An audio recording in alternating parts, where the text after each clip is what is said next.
वेद बातमीचा, लढा सत्याचा, निर्भीड पत्रकारितेचा, राजकारणातील महत्त्वाच्या बातम्यांच्या अपडेटसाठी आजच आपल्या YouTube. नमस्कार, आपण पाहत आहात वेद बातमीचा.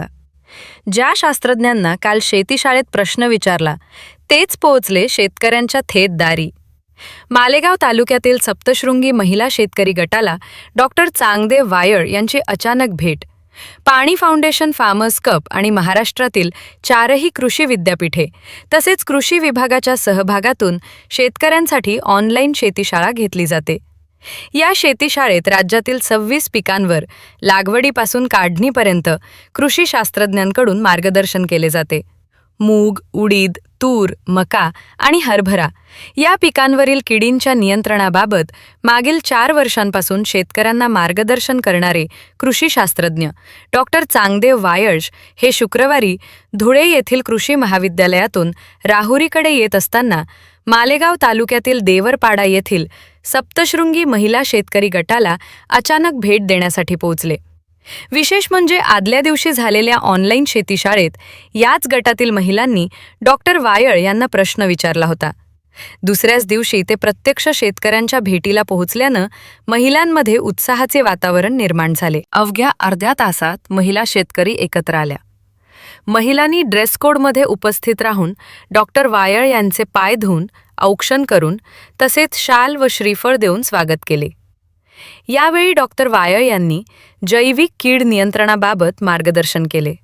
तसेच महिलांनी तयार केलेले चिकट सापळे, कामगंध सापळे, पक्षी थांबे, दशपर्णी अर्क आणि निंबोळी अर्क यांची पाहणी करून त्यांच्या वापराचा आढावा घेतला.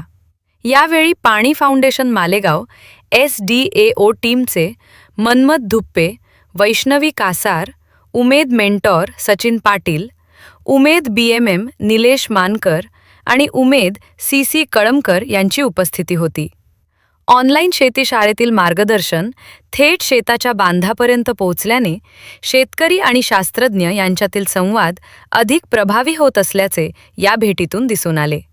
राजेंद्र उंडे, वेद बातमीचा, राहुरी. लवकर नियंत्रण होतं. हिच्या 6 अवस्थात वगैरे ही 3ऱ्या अवस्थेमध्ये पोंग्या जातीमध्ये पोंग्यात प्रवेश करते आणि त्याच्यामध्येच ती पुढची अवस्था पूर्ण करते आणि तिथंच कोश अवस्थेमध्ये जाते.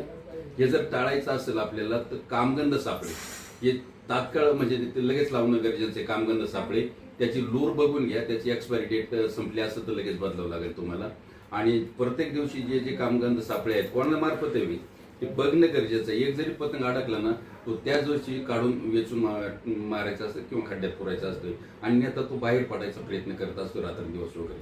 तर सकाळी तुम्ही 8च्या दरम्यान किंवा तुम्हाला जेव्हा वेळ मिळेल सकाळच्या वेळेस तर तेवढं प्रत्येक वेळेस कामगंध सापडायचं पतंग वेचून मारा तुम्ही. दुसरं निंबोळी अर्क, दशपर्णी अर्क हे एक अत्यंत प्रभावी उपाय आहे.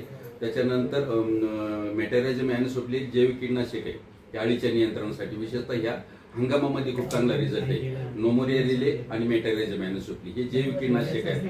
म्हणजे दशपर्णी अर्क आणि यांच्या बरोबर तर त्याची एखादी फवारणी घ्या तुम्ही वगैरे.